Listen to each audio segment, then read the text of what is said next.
All right, day 13. So today is going to focus primarily on getting this thing back on the ground. I had a little bit of time on the 4th to come in here and work on it a little bit in the morning before the family festivities began. So I got the lower ball joints pulled in. Both control arms are in for good. They're torqued down. The upper control arms, you have to notch on both sides of this factory bracket right here on the cross member to clear the bushing casing here. This here's got to be notched just a little bit on both sides. So I did that. Threw some paint on there. So I didn't have my camera with me, so I couldn't do any video that day. But that's kind of where we're at. So this morning I am going to start by putting the upper control arms in, put the spindle on, put the springs in, just kind of getting everything buttoned up, and I want to get it back on the ground today. So that's kind of where we're at right now. I'm going to get some things moved around here, get the lights turned on, and get to working. Alrighty, so the passenger side is almost done. I'm getting ready to put the tie rod on, so I thought I'd shut off all the fans and take some video. Sorry I didn't take any video. The shop's actually getting kind of warm. It's actually a basement shop here with 3 walls, concrete walls, so it actually stays 68, 70 degrees year round in here, but it's actually been warming up to, it's up in the upper 70s, so I know, first world problems, but I'll take it. So I had to turn some fans on to get some air moving in here, a little stuffy, a little warm. But anyway, everything went together really smoothly over here. The only problem I had was the upper shock mount here.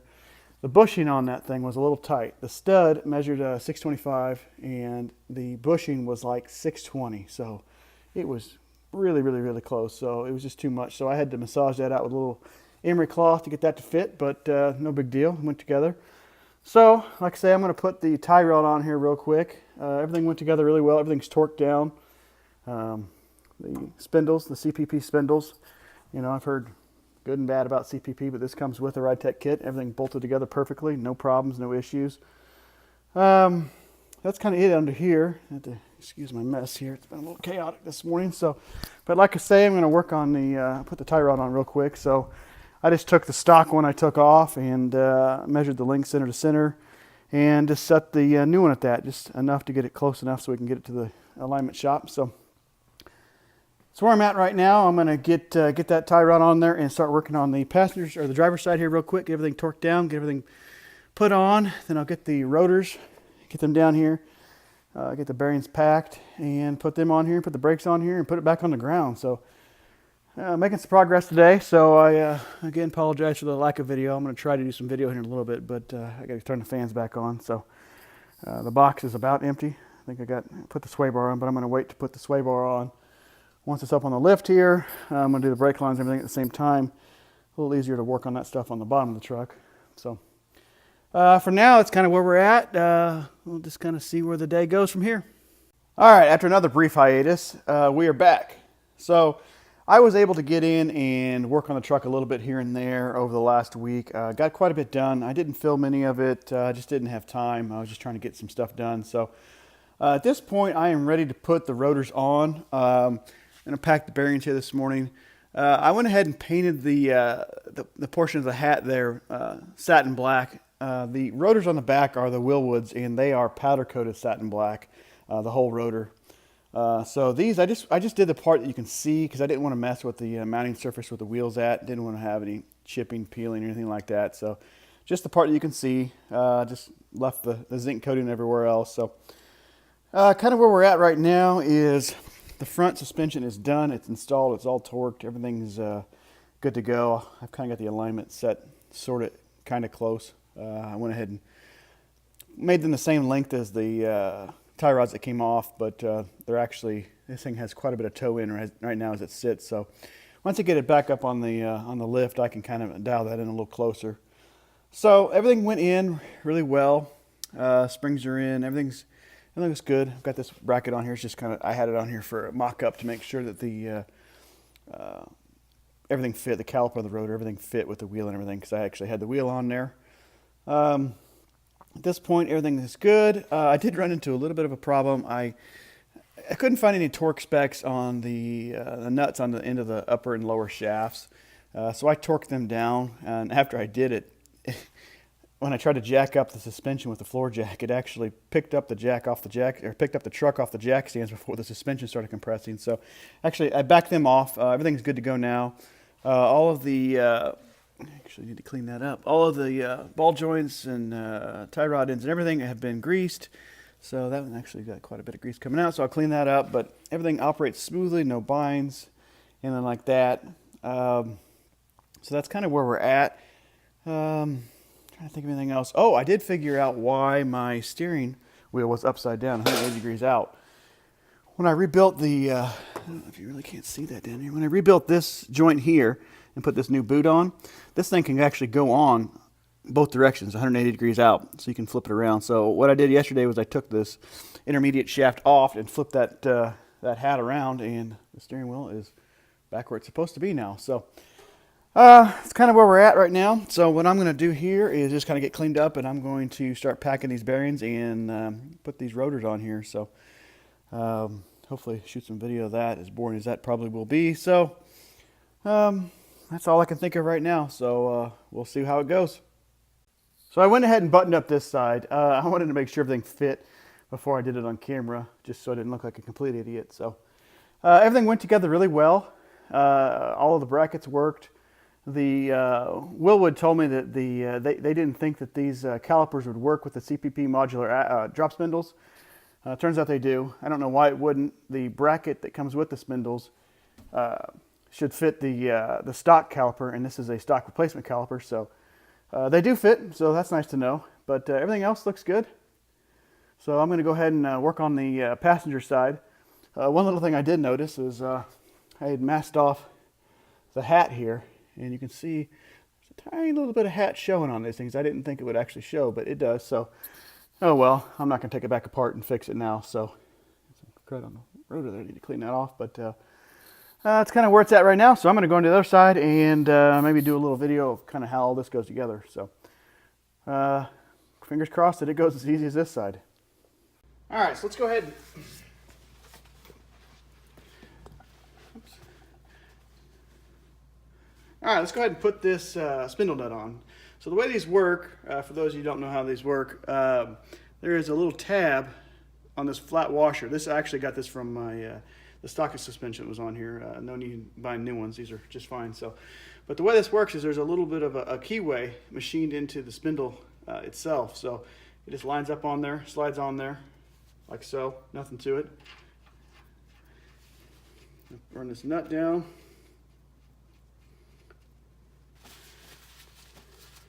Now, the way the manual says to do this is torque this to 15 foot-pounds while spinning the rotor each direction, or spinning it both ways at the time of doing it. So what I'll do is I'll go ahead and put it in the right direction there. Get it tightened down, so I'm just going to go backwards just because right now it's easiest. Just turn them together. So I'll make sure it's the same way over here. Yep. So there's our 15 foot-pounds. So now what we're looking for here is our cotter groove, and it looks like is right there. So a sixth of a turn will get us back there.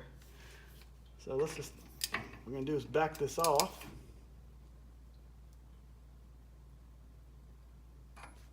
Oop, too far. A little more.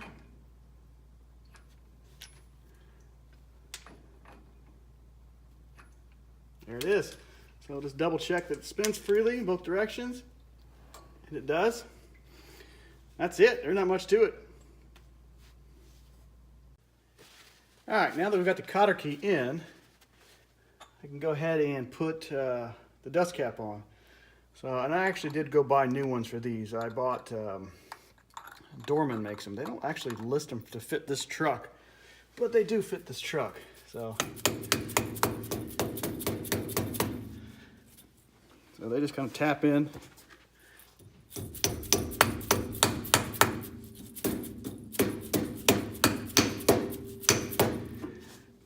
Like so. Just tappy tap tap like AVE says.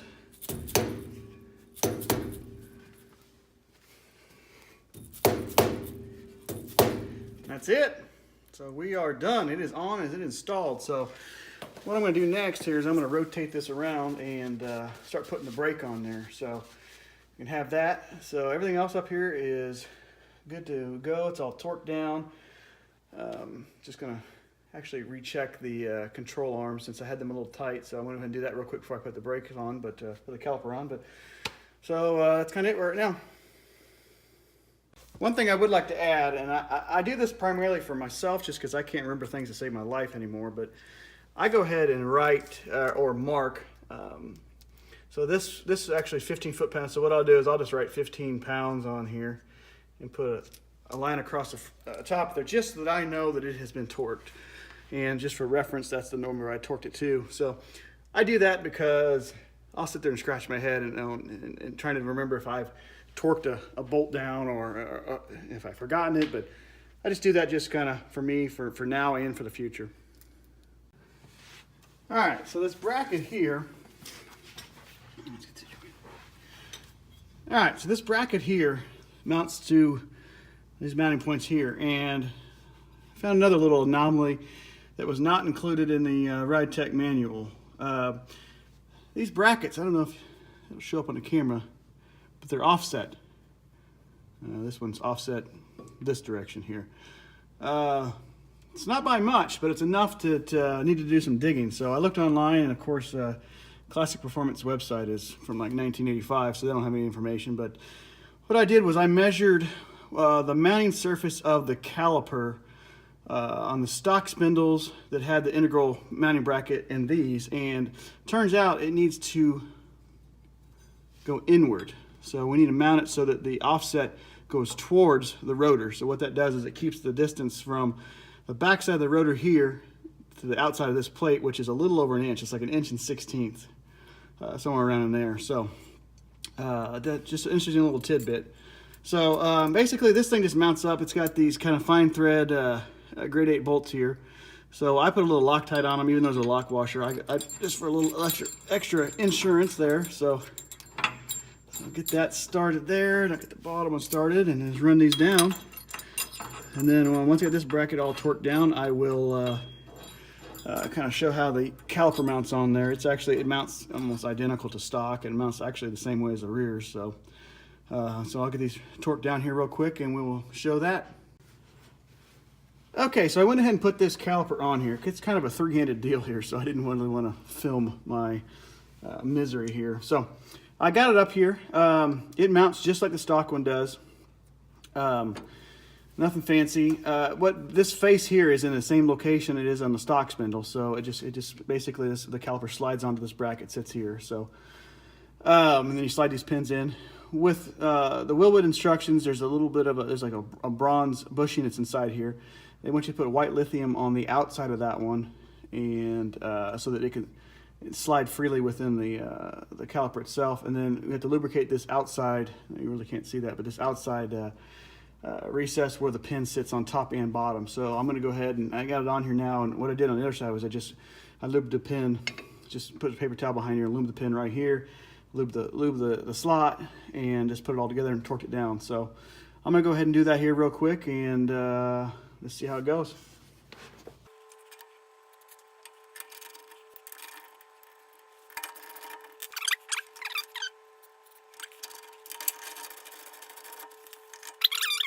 I got both front wheels are installed.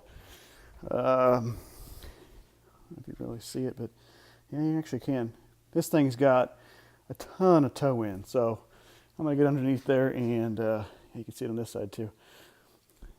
The sock suspension must have been just that loose, or just slightly bit different, because those tie rods are the exact same length as what came out. So anyway, I guess that just demonstrates that anytime you work with suspension, you need to do an alignment. So I had planned on doing one anyway, just because everything is new on this truck. But I'm going to get under there, tow those out just a little bit, and put it back on the ground. So it's finally back on the ground. I didn't think this day was ever going to come. Everything went together really smooth this morning. Just had that one little weird deal with that bracket, that offset bracket for the front calipers, but got that squared away. So now the plan is to get everything cleaned up, get it over in the lift so I can put the brake lines in. Just messing around with it sitting on the ground right here, and you know, honestly, I haven't rolled it back and forth yet, but that front suspension is tight, so I'm hoping it loosens up a little bit. I've had rough riding cars in the past, and they are not fun to deal with. So I've got the shock set on looks like 12 clicks back from full, so they say that's a good starting point. So we'll see how it goes. It has those Delrin bushings in it that don't require lubrication, so I hope that doesn't come back and bite me in the butt, but we'll see how it goes. So right now I'm just going to kind of clean out the shop here, get everything organized, and see about getting this car pushed over, or put the truck back up on the lift here so I can kind of start working on the bottom side. So anyway, that's kind of it for today.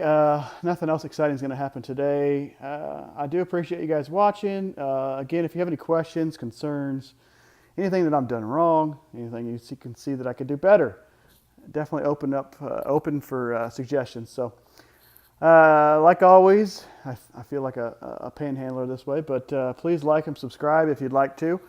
I'm hoping to do a little more regular uploading here soon.